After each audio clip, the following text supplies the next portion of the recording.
Hey everyone, welcome to Sweetcast. This is Clint.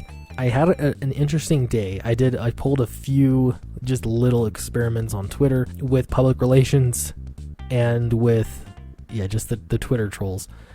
Now, the reason I did this is because I had a really nice conversation the other night with a public relations professional that's been doing this for quite a while. And this professional happens to be Comicsgate, which is awesome. And because like I got my undergraduate in journalism and my emphasis was in public relations.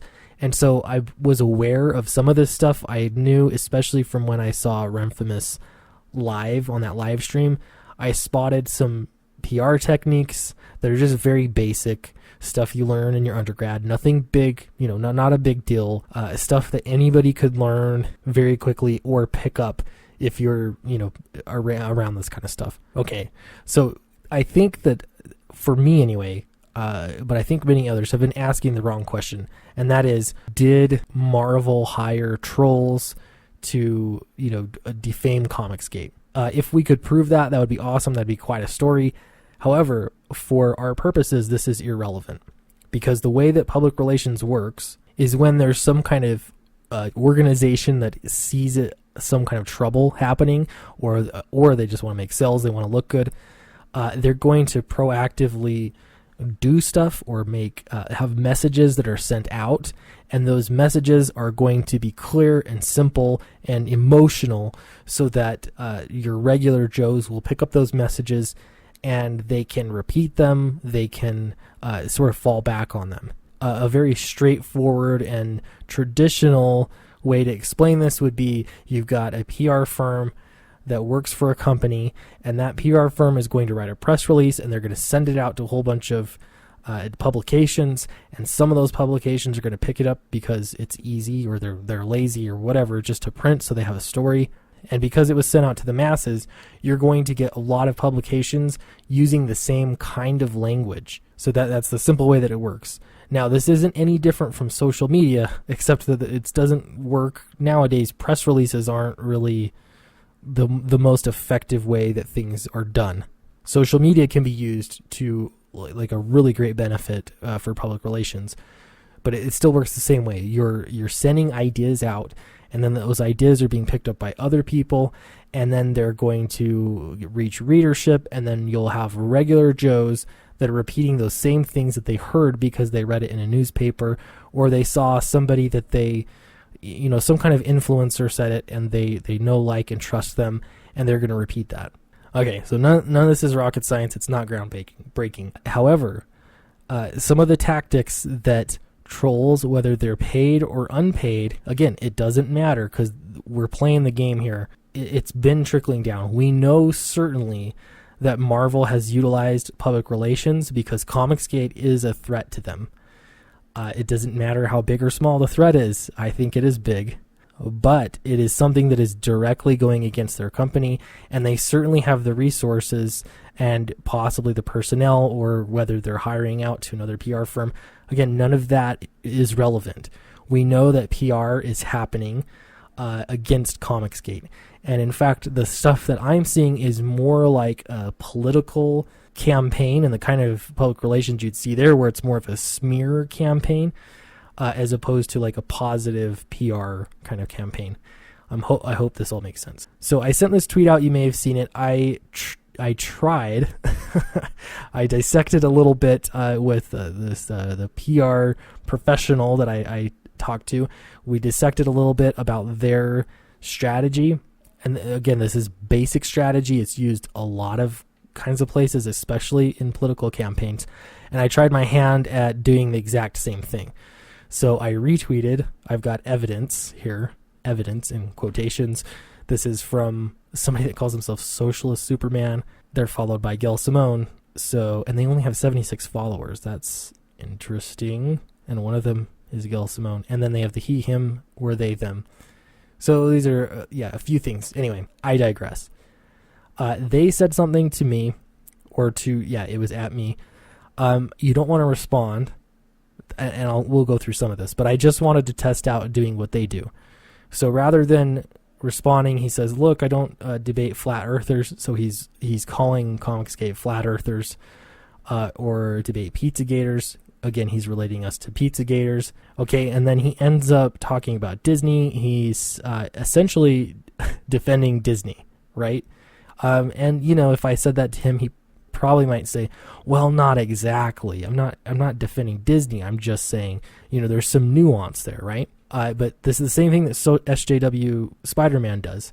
If it looks like evidence, it's good enough, right? If you have a gun, is it evidence or is it not evidence? Well, if you put that gun in a plastic bag and you seal it up and you put red tape on it and you write like Exhibit 1, now it looks like evidence. Makes sense? So I've made this Exhibit 1, and then this is not the best way to do it. This is my first try, so I just thought I'd have a little fun here. This is a corporate attack weasel tactic. So I'm calling them a corporate attack weasel. I think it's a little too direct, and I'll show you why later. Let's see. And then I'm exposing what they do. Like, it's awful. They have a straw man argument, then they associate with the other groups, then taunt you to try to get them to defend the position they made up. Don't get distracted by Disney's underpaid corporate attack weasels on Twitter. Go directly at Marvel. Okay, so basically, for someone that calls himself a socialist, they don't want to be defending a corporation. That this is a position that is something that they wouldn't adopt. It's an unadoptable position. So this is not what PR professionals say, but for me, it makes sense for me to break it down. I think of this as like a hammer and an anvil. So the anvil is your evidence that you're going to beat your opponent upon. So SJW Spider-Man does this a lot. I'm going to go over here to his timeline. Right, that's all he's doing, is basically leaving, this is just making a larger anvil. He's leaving evidence, so-called evidence. Again, it doesn't have to be actual evidence. It just has to look like evidence. And so that's all they're doing. Okay, then they have the accusation, which is the hammer. So the accusation is you are a harassment campaign. They're going to say this, and because you are a harassment campaign, I'm saying that because I have all this evidence, in quotation marks, to back it up. Those are the tools that they're going to use to basically go after you. Now, you're not helpless in this. You have a choice if you're going to stick your hand between that hammer and that anvil and get your hand broken, or your head, or whatever else, or you can choose to go to a different area or build your own anvil, so to speak. So this was just one attempt at this dirty tactic. I don't think I did a fantastic job, but I don't plan on doing a lot of this. It's not exactly fun. Okay, so is SJW Spider-Man paid? Is he a paid troll? Again, the answer is it doesn't matter. If he was a paid troll, I think he probably is. But if he is, he's not getting paid a lot. I can tell you in public relations, it's not like, most people that work in PR aren't making a ton of money. They're there because they really want to be doing it. And so there's a lot of people and there's few jobs. Or he could be doing it for free, right? That is certainly a possibility. But it doesn't matter because he's still doing it. He's playing the game. So we can choose not to play the game because in order for this to work, they need us to fall for it. They've got a very specific strategy. Now, another reason why I think this all came, I'm certain, I am 100% certain there have been PR efforts made and those messages have trickled down, which is how PR works. That's how it's supposed to work. Now, if we look at the word harassment or harassment campaign, if you Google it, you're going to find all sorts of nasty stuff like sexual harassment or like the kind of harassment online, like you're talking about holding naked pictures of people hostage, for money, that kind of level of stuff. So harassment is a very strong word. It's very emotionally charged, and it's not really easily defined, or it can mean things in different, it can mean different things in different contexts. So this word has been chosen very carefully, and it works for them because you see it pop up so often. For example, if I look up Comicsgate, I pulled up several articles here, and I just did a control find, and I looked up the word harassment, and you can see everywhere where the word harassment is brought up. This is the first article, and it was very rarely in here. It also happened to be a really new article, more recent, and so I feel like the word harassment has been I mean, it's kind of run its course a little bit. So I would not be surprised to see them use a different term. The toll the harassment was taking, harassment just didn't stop. Harassment, online harassment, that's another one we heard. Okay, so this is more broad kind of harassment. So those are the few that I found there. Now we're going to go to the Washington Post, and same thing, control find harassment, and we'll find harassment campaigns, right? This is the same word I Googled earlier, harassment campaigns. It's totally a different meaning to the general public. So if you're a normie and you go into this and you hear a harassment campaign and all you hear is SJW Spider-Man saying Comicsgate is a harassment campaign, for most people they're going to associate that with that extreme harassment, like sexual harassment or like, holding people's information hostage. And a campaign implies that it's organized. It's some, like you've got something you're after, I guess. Here's another one is you'll hear Gamergate, the association with Gamergate a lot, and Pizzagate. Again, see, same words. And that's because both of those, I think, generally have a negative connotation. The interesting thing about Comicsgate is it seems to have changed. Like we adopted that and have owned it. And so it is different. Nerd harassment, history of harassment, harassment campaigns. Okay, insults and harassment. Okay, they use that a lot. That's the point I'm trying to make. A few more here. Harassment, right? They're everywhere. Harassment. Again, right here again. Harassment campaign. Harassment campaign is not a standard term that you hear a lot. And so I really feel like that terminology came from a public relations firm. So here again, harassment campaign.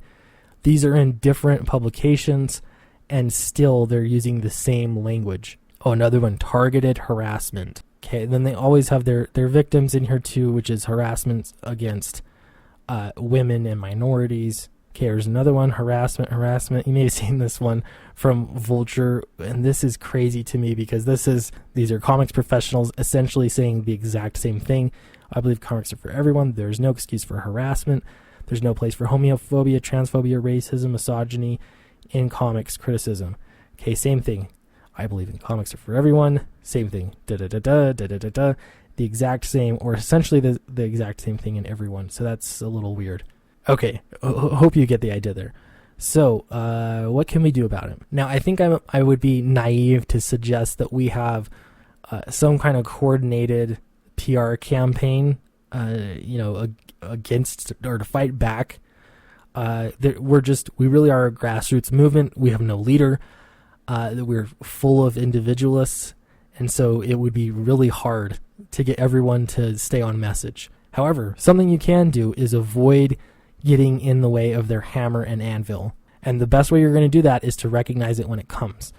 Now, again, you don't have to answer the question. If someone comes up to you and they're saying nasty stuff to you on Twitter because of Comicsgate, you don't have to determine if they're actually a paid troll and this is part of a PR campaign, or if they're just genuinely a jerk online, because they're still using the same technique, whether they're getting paid to use it or they've just heard it so much it's been trickled down that they're going to try their hand at it as well. It's irrelevant. So recognize it when it comes. They're going to collect evidence, or they're going to point you toward evidence, because SJW Spider-Man has already been building that really big anvil. So yeah, collect evidence or whatever looks like evidence. As long as it looks like it to a passerby, then they're fine with it. Then they're going to define Comicsgate. So this is going to be an accusation or an association, like saying you're alt-right, you're in bed with Fox Day, you're homophobic, transphobic, so on and so on. You've heard it all before. All those accusations that point back to, well, here's our evidence that proves that this is true. Okay, then they're going to try, because of their accusations, they're going to try, this is the key, to draw a reaction from you that reinforces their narrative. Now, I don't think it's an accident that Renfamous showed up on that live stream with a blue wig. She wants to be called a blue-haired Landwell because that reinforces the narrative. SJW Spider-Man wants to be called an SJW because he wants to be the epitome of everything that Comicsgate hates, right? They're trying to draw that back. And what this is doing is it's keeping Marvel, and this is like the goal here, is to keep us talking about these little internet fights with inconsequential figures rather than talking about the industry itself. Now, Joe Quesada has already given this away. Whether Infamous is being paid or not, it's irrelevant. Joe Quesada is appreciative of what she's doing because she's taken that public relations narrative and she's running with it, right? She's still doing the same approach. It's this hammer and anvil thing. Okay, so how do we avoid it? Now, these are for everyday Joes. If you're someone like Mike Miller and, the whole incident he got into with inking over that original sketch that he had, that's like damage control. That's a totally different PR thing that you'd have to deal with. And the chances are if you run into trouble, if you're like popular enough or important enough that they're actually going to be writing news articles about you, then you might need some damage control. You could come to me and I'll probably put you in touch with the PR guy I know. But for the most of us, you're small potatoes and they're not going to be writing news articles about you. So if that's the case, you don't have to worry about it. So here, when someone shows up to you and they start calling you names or trying to associate you with Pizzagate or whatever else they want to associate you with that's other than Comicsgate or other than what you want to be defined as, don't defend yourself. Okay, this is going to be your first impulse. It's to defend yourself. It's to fight back. Don't do it. They're trying to get a reaction from you. The way that you can think about it is that you are more important than they are. You're too important, in fact, to get involved in this Twitter exchange. I mean, do you think that, someone like Donald Trump, does he respond to everybody that says something nasty to him on Twitter? No, of course not. He's got no time for that.